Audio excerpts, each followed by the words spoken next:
All right, everybody's made it this far. Great day.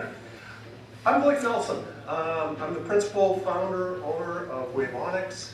The stuff you heard this morning about the small startup entrepreneurial, that's me.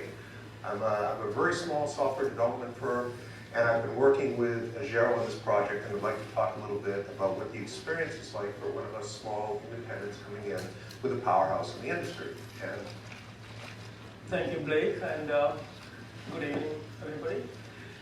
My name is Dev Palakaturi, lead engineer in Agero. Today we both are so excited to talk about how and why we adopted Neo4j into our technology stack. Back to Blake. Yeah. So what we're looking at, you saw at the keynote this morning, they had 6 fundamental use cases in which they talked about for graph database. I think there should have been 7 up there. We're going to talk to you about the 7th that was missing from that area. Agero was focused on the Roadway services, server provisions. They're connecting a number of companies with drivers, which Dave will go and talk about. But essentially, we're trying to enhance the safety. I'd prefer not. These are real kind of driving experience.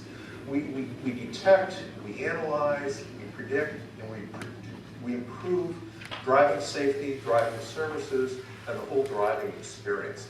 So I'm a small software company. I was brought in to help analyze, prototype, and evaluate some different graph database technologies as they were outstripping the relational capabilities. And we're going to talk a little bit today about the use case that we're doing, what our experience has been with Neo4j, some of the issues that we hit a little bit, and some of our abilities to start addressing them, some of the flexibility that we're seeing in the environment. And it's been good feedback for us. I'm kind of new here. I've got years of gray in the industry, and I've gone from punch cards to mobile technology. But now we're starting to look at new capabilities, new data models that I haven't had before to work with. So what we're trying to do with our use case here is we detect the roadways as the driving conditions change, as they evolve. It's dynamic. We all know this. We move, they're affected by weather, the traffic, construction. And as we get the data from our customers that we'll talk about, we have the ability to start using that, to start employing data analytics, machine learning onto the rich data that we've captured from this market, and then we can make predictions and adjustments to increase the safety and the driving experience. So this is a little bit about what Agero's doing in their space.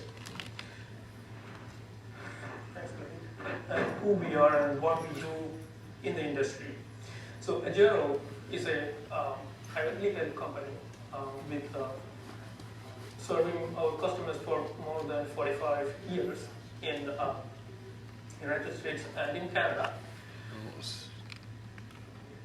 For the last 40 years, we are into the core roadside assistance business.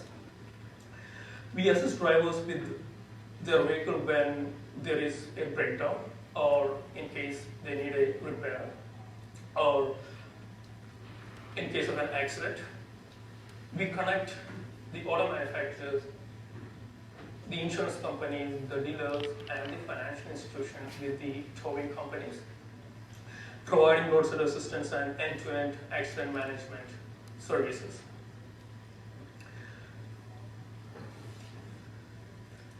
For the last 40 years, we are leading in the roadside assistance business. With today, we do more than 9.5 million dispatches per year for both roadside assistance and accident management. We service more than 75% new passenger cars in the road. That is 1 in every 3 cars in the road, which is huge. Our platform supports more than 350 APIs. Most of them are available to the public. For the last 20 years, we pioneered some cutting-edge telematic solutions, currently being shipped in the high-end cars. Today, our data science and engineering team are working on the next-gen platform, telematics platform, where with the data that we are collecting from the cell phone sensors, our team currently is capable of precisely predicting accidents, and we are currently capable of determining the driving behavior. So it's all about data. So our predictive analytic engine is running on the data that we have collected for over the last 40 years. And a huge amount of data is the location-based data that we have collected. The location of our customers, the location of our service providers, the real-time location of our service providers, the tracking location, the roadways, the speed of the road. So it's a huge amount of location data that we are collecting for our predictive analytics. And all this data are connected. It's all connected, the roads, the roadways, the road segments, everything is connected and it's connected back to our customer. That is where we started leveraging the power of Neo4j into our geospatial engine. Blake will walk through the details. Okay. So what we're dealing with in the business here is we've got a large number of drivers, 85 million drivers. We're dispatching calls to nearly 10 million a year that we're working with. And roadside services, tow, breakdown, things of that you think of it along the way. But now what we're also doing is starting to take a lot of this rich data that we can capture, that we can manage, and in combining that with, as Dave talked about, the sensors on a cell phone that somebody has in their car with them, and we can start using that information to detect in almost real time if the vehicle's been in an accident, if there's been a crash. We can pick that up from the sensors that are in the cell phone. We also understand the travel patterns that's happening that we can pick up from that phone. So using the analytics based on that information, we can start being predictive of what to do, how to adjust, and feed this back to our major clients, insurance companies, service providers, financial companies, right? And we're established within there. We're the glue that holds the drivers with all of the companies that are selling to them and servicing to them. And we're doing this on multiple platforms. We've talked about mobile, but we're in web, we're in the cloud, right? Everywhere that everybody is. Plus we still reach back. Common phone, right? My car's broken down, I need a tow, right? That's all there for us. And so you see the connections that we have with it and the capability to work in the mobile. So working with this now, we're focused primarily on roadways, travel, navigation. And we need to start filling in our database. Where do we go for the data? Where do we understand the maps? If you've utilized a company called Waze, a small one that Google purchased a little while ago, like them, we've turned to OpenStreetMap. This is open source, crowdsourced data that's put in by worldwide, vast number of users, everything from engineers, GIS professionals, mappers, humanitarian. If you need to get information about how to react to a typhoon, a hurricane, as we've seen Matthew coming by and devastating some of the Caribbean islands, where do you get the information? How do you deploy? Well, this is all available to everybody. And it comes from a bunch of sources. It comes from GIS databases, open databases such as government census databases, town open databases of property ownership, boundaries, states, roadways, existing low-tech maps, right? A whole bunch of sources pulled together for OpenStreetMap. And it's available to us, open source. We credit the OpenStreetMap organization and contributors. So it's a rich, deep sense of data that we have. And this is the use case we're kind of talking about today. It's built in a hierarchy of information within OpenStreetMap. And they start on, and I apologize, I'm bringing a couple of sources. You've heard a lot today about nodes and relations in the Neo4j space. Well, we have nodes and relations in OpenStreetMap data as well. It means slightly different, but it maps pretty well, which is one reason we turned to Neo4j. We start with points, the lowest foundation level, latitude, longitude, readings, and each is uniquely identified with a ID, a string of numbers. It's unique globally within that space of nodes. And it may also have tags, a very flexible key value string pair. And these tags can be rich, can be anything that's represented. The other downside on that, the other side of the coin, is it can be anything. It's coming from the crowd. So is a highway spelled highway or HWY? They mean the same thing to us semantically, but it's a little harder to capture that within the data model to understand that relationship. On top of the nodes, we have a sequence, or an ordered sequence of nodes, which is termed a way. It may be a short region of roadway, it might be a region of train tracks, a riverway, a bike path. It's an ordered sequence of GPS points. Those also can have tags, key value pairs. So you can start describing certain areas, certain regions. What's the speed limit in this area of the roadway? The very top, semantic, is the relation. And this is a complex, possibly self-referential. A relation could refer to a set of latitude, longitude node points. It could refer to a set or organization sequence of the ways that we just talked about. Or it could reference a sub-relation. So what this allows you to do is start building polygons or areas, boundaries of a town, city, a lake with islands in the lake, an office park, a building, parks down the road that we have here, Fisherman's Wharf, right? You get that rich semantic information that we have, okay? And we build this up level by level within OpenStreetMap.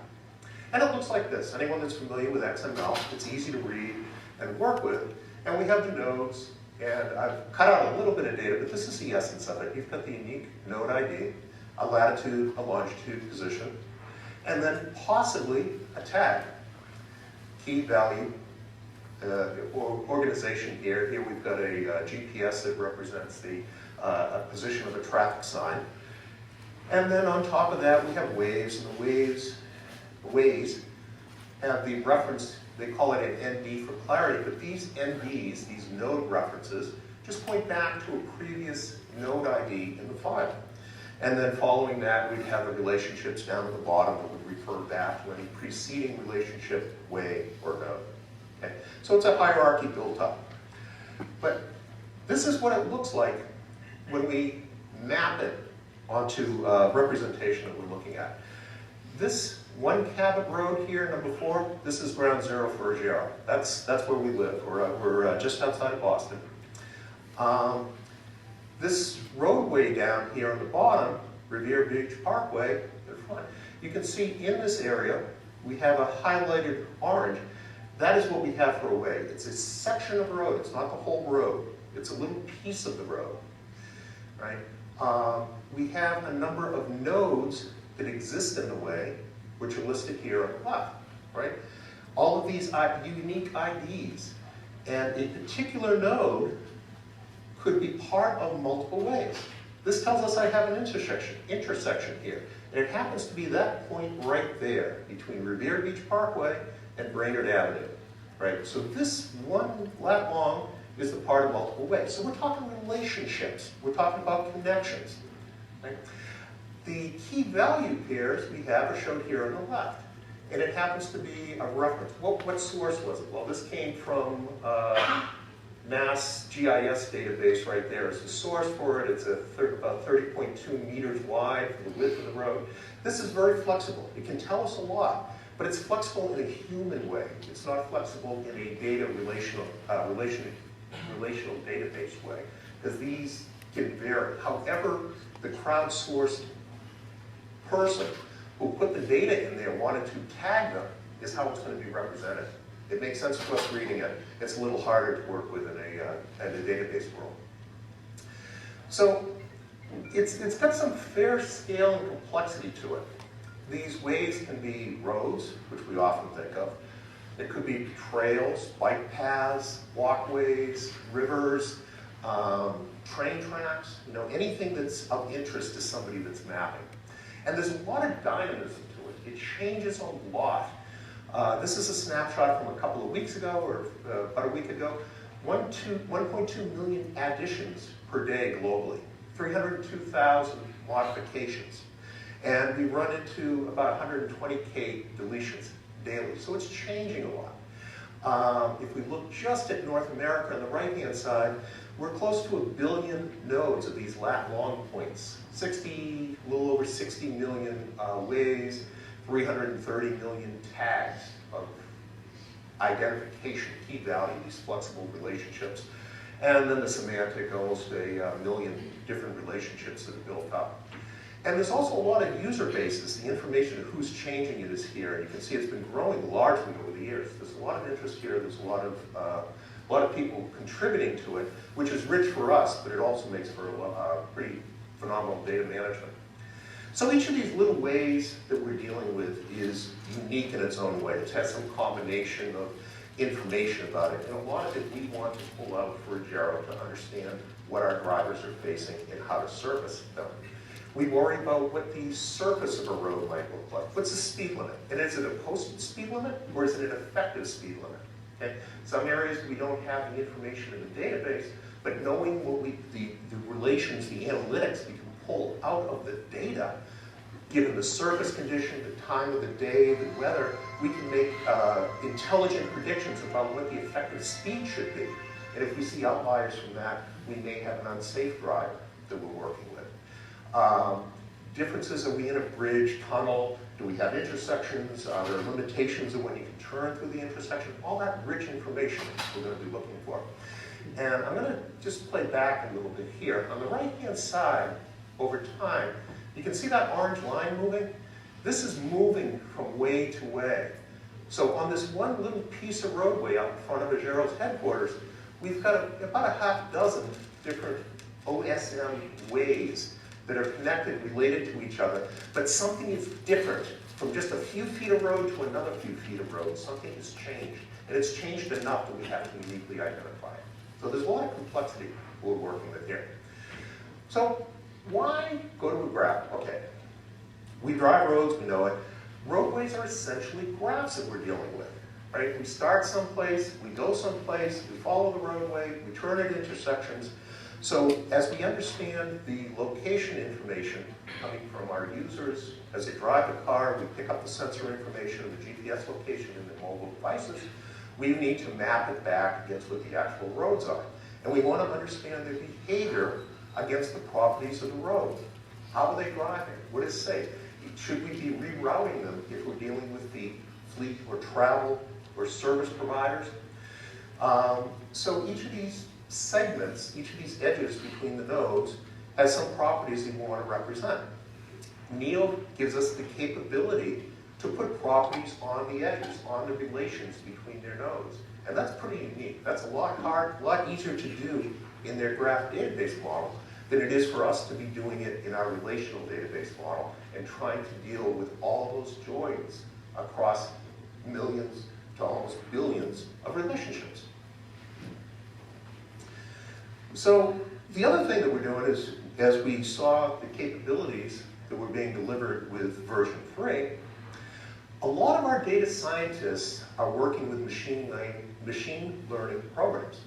They're dealing with code, standard algorithms, in-house developed proprietary algorithms, and a lot of them are working in Python. We have support for Python with Bolt. A lot of our developers are in Java. We have multiple platforms who are out in JavaScript for web pages. Right? We have support for all of those natively now with the Bolt interface. So it's something that's become very interesting for us to evaluate and to move into. The capability of bringing tools in that fit the way we're already developing is a big plus for us. And that brings a lot of interest for us to evaluate and look at it as a possible platform to solve. We can model our data pretty richly with it because it fits our use case. Plus, it allows us to get to that data in the way that we already operate. The stored procedures are another big win for us because the way we normally work is we've got a lot of investigative work we're doing. As we learn more and more about this, as we understand more of how we can use the sensor data coming from our drivers, we're doing a little bit of lab work and skunk work, and we've got our data scientists that are in their sandboxes playing. As we formalize those algorithms, those approaches, and we want to ramp up the performance, we can take them and move them into stored procedures. We can move the processing closer to the data and get the power out of the server rather than on the client. So we can skunk work as we want, and then as we formalize and we want to ramp up the performance, we can move it into stored procedures, and we can start leveraging that. So we develop on client, and we migrate over to the server as our performance needs derive. One of the things we looked at, and one of the areas we've been playing with, and you've heard some about it today, is this plug-in tech capability that exists. One of the plugins that I've been very interested in is something that's many know of, is something called Spatial. Spatial has native support to import OpenStreetMap data. Very, very interesting to me. I'm new into the area. I was starting to write all this myself. I came across Spatial while I was looking at it, and I said, ha, my job's done. I import the Spatial after I fix some of the code that wasn't quite working right. And then it builds an index for me based on R-tree. And many developers are familiar with R-tree. It's a way to balance geolocations. Given latitudes and longitude, you figure out a bounding box for the entity of interest that you have, and you break the world into a bunch of rectangles, balancing out the allocation of the entries into the rectangles, so you have minimization of bounding boxes, and then you build a tree with children, so as you walk down the tree for any of these bounding boxes, if your point of interest is in there, you start searching the children to see if you can have a smaller, more refined bounding box. And it's kind of a neat way to lay out the world, and Spatial gave all this to me. The problem is our trees don't perform very well in worst case. As you bring in a lot of data, as the data changes, in some cases there's overlaps of the bounding boxes. Sometimes you could need to split and rebalance the tree, which takes a lot of reprocessing. So there were some cases where the performance is pretty poor, and we were hitting our head on that as we started evaluating. Another way to index the world is something called Geohash. And this allows you to take the two-dimensional latitude, longitude, and break it into a one-dimensional string. And the way we do this is we essentially take the world and we split it in two. First, we split it longitudinally. Are you in the left-hand side of the world, or are you in the right-hand side of the world? If you're on the left, you get a 0. If you're on the right, we'll give you a 1. Then we split it by latitude. If you're up, you get a 1. If you're down, you get a 0. And each time, we split and refine the bounding box that we're dealing with. And we can keep doing this until we get down to whatever level of granularity we want to work with. And what it means to us as we split it out is that things that are close are going to be in the same bounding box, and they will therefore have the same predecessing bit stream, or they will be in a neighbor. So you can do something like this. You take the latitude and longitude, you keep splitting the world in half, and it gives you a bit stream. And if we take our location here at 37.7 minus 122.41 longitude, puts us right here, and we split it a whole bunch of times, we get this big, long, unmanageable bit stream. Well, manageable for computers, kind of bad for old humans like me. But on the other hand, if you take that and you build it in characters, 5 bits at a time, base 32 encoding, you get something that's kind of sort of readable for a person. So we go from latitude, longitude to our bit stream, and base 32 encoded, and we come up with 9Q8YY for our region here, with some amount of error depending on how long the string is. You get a smaller bounding box, shorter strings, you get a larger bounding box. Pretty straightforward. Fast, right? All we're doing is dividing and bit shifting. So it's nice, quick encoding to take us from 2 dimensionals to 1 dimension. And we can reverse it almost as quickly. We can go from 1 dimension to 2 dimension, just following the reverse. Take our base 32, put it to our bit stream, and then start knowing it's every other bit that has meaning for latitude or longitude. We can calculate by pulling the bits out as to whether and rebuild our latitude and longitude. So, that latitude and longitude we build is not the actual point. It's representative of that bounding box. So there's some amount of error in there. The longer the string, the less the error. All right? So there's a trade-off back and forth how we want to work with it. And if we look at the area here at a fairly short string, right? We're in San Francisco, and we can see each of the areas has a preceding string, and it's a little tough on the screen here. And then we drop it down. The last one differs a little bit. So what this means is anything that's right around us is going to be in this bounding box. Almost.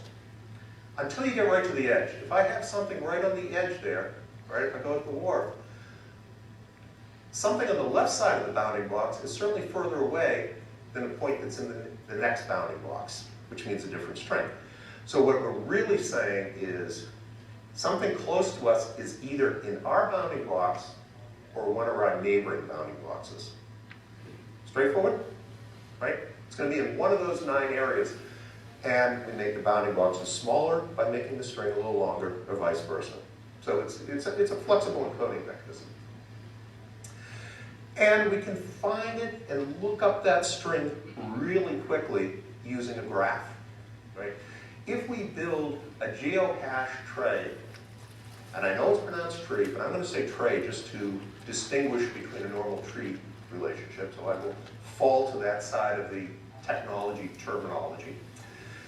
If we have our string, we can put identification on each of the relationships between the node in our tray in the graph, and we just follow down the string, right? So 9Q8YY brings us down to a leaf.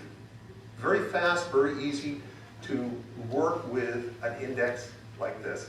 And we get down to a node that would be the geohash location for San Francisco that we're interested in right now, right? And if we have looking for things close to us, we're either going to come down to the same node, or we're going to have the geohash of one of the neighbors and just follow quickly down that path and come, similarly until we get towards the end, and then we branch off. And it looks like something like this when we put it in, right? For these 5 geohash strings, I have the same predecessors for the character string, and then eventually on the last code I'm either a Y or a W, and I branch, and then I've got a unique character for the last of the string, and I get my leaf nodes. Now, because I have the flexibility, as you've heard from a lot of the presentations today, I can put multiple kinds of information into my same graph database. So what I do is I take each of my leaf nodes and I form the relationship to the OSM wave that I'm interested in. So what I do is, as I've pulled in the information from OpenStreetMap and I look at each of the waves, I figure out which geohash regions that wave is going to intersect. And I associate it with the geohash string in my tray. So when I'm now looking for a driver that I have a positional reading for, a latitude and longitude, I figure the geohash where the driver is, I encode that geohash, I walk my tray, I get to a leaf node, and my leaf node is going to point me to the set of OpenStreetMap ways that are closest to me. Okay, and I can do that for the boundary neighbors as well. So this gives me a very quick way to look at what the driver is, where the GPS reading is, and within some error reading from the GPS due to buildings or cheap chips in his mobile device, I can figure out what's within that closeness based on how large I've made my geohash regions. Okay? I've been able to tie in my indexing of the region with the actual data in the same graph without any real confusion of what I'm processing. So what I've been able to do, because I have Neo4j that's an open source capability, because I have the ability to go in and build my own stored procedures or modify the existing stored procedures that are in there for the Spatial plugin, I can take my R tree that exists, which doesn't perform as I need, I can enhance it with a different way to index my information and look up my information. And I can now, much more quickly, get to what I want to do. I'm able to take this environment that's rich enough to represent the complexity that I have for OpenStreetMap, that allows me to represent the relationships I have between my corporate customers, my service providers, and the 85 million people on the road that are tied in with my technology. I can glue them together with the relationships that I know. I can take that data from those relationships, run analytics on it, because I have a rich way to represent those relationships. And I can start taking that and using it, and it's tuned for my use case. I didn't like the R tree or the performance of the R tree based on my particular use case. That's okay, I modify it. I put in another index, and we're in the process of doing that right now. It's fairly easy to get in. You know, there's some engagement, and we've been engaged with some of the support, the technologists. You heard a little bit this morning as they've talked about starting to support entrepreneurial spirits and the startup culture and so forth. I'm starting to see that. I'm seeing the engagement. We had some of their technical reps come out and talk to us, understand our business needs, our use case. We sat down for a couple hours, we talked it through, we explained, and I started getting quote samples back. You know, this is where you may see bottleneck. This is what you should look to. Here's how to go about hooking it in. And that's really a big advantage for a small guy like me, right? It's one thing, and it's great to see, IBM's up here, and IBM has billions of dollars behind them working, right? I don't have that scope. I need to service my client. My client has some scope, but they're looking to me for answers. So I'm having the ability to start bringing them in. We can take our directed graph, and it models our roadways very well. I can take the Spatial plugin that's natively supporting the OpenStreetMap data. I can customize it a little bit for the data sets that I've loaded. I can modify the indexing to fit my use case. I can depend on the performance of Bolt to give the flexibility to my data scientists and allow them to continue working with the tools that they have. The developers that I'm sharing the work with at Azero that have Java backgrounds can move into this environment. I can optimize my performance by taking skunk work algorithms, and as they formalize and validate, I can start moving them into stored procedures and essentially binding them to the database. I have open source code and the community support from that, so I can go to Google groups to work with. I can go to OpenStack. I can plug what I need to find support if I don't get the support immediately from Neo.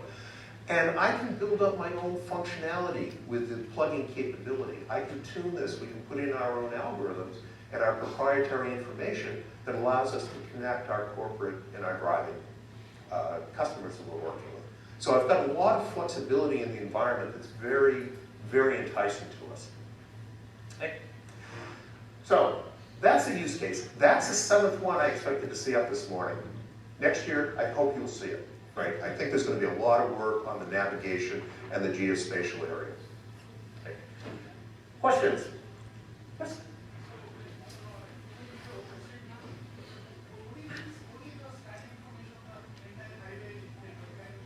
I'm sorry, could you pass? You were saying the OpenStreetMap, yes? Button up the bottom. Yeah.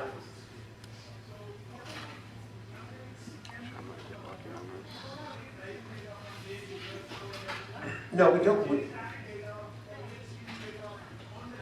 Okay, so the question is, we have the static information coming from OpenStreetMap, and what meaningful analytics can we do with that? Right. Well, I didn't talk about it in depth, but one of the other things we have is we're getting a lot of information from our drivers and our service providers as well. Because we're connecting 85 million drivers, and we're servicing them with almost 10 million service calls, and we have a large number of corporate clients, insurance companies, tow truck companies, service providers, right? There's a lot of data coming into us from other means, right?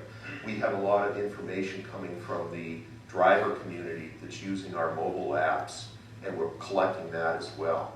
So we see, although we don't pull in information from Google Waves, we're pulling in information somewhat similarly from ours, but the information we pull is more tailored to our needs, and then we're forming the analytics on that. So we have the static, in some sense, a little bit of dynamic, because as you saw from the numbers, the OpenStreetMap continually changes. But we're getting each drive that our customers are making, we're pulling in information from the client that we're working with that, and then the relationships back and forth is how they're serviced. And our analytics is based on that information. So the sensors in your mobile, right, orientation, driving, travel, GPS, right, all that sensor data we have access to.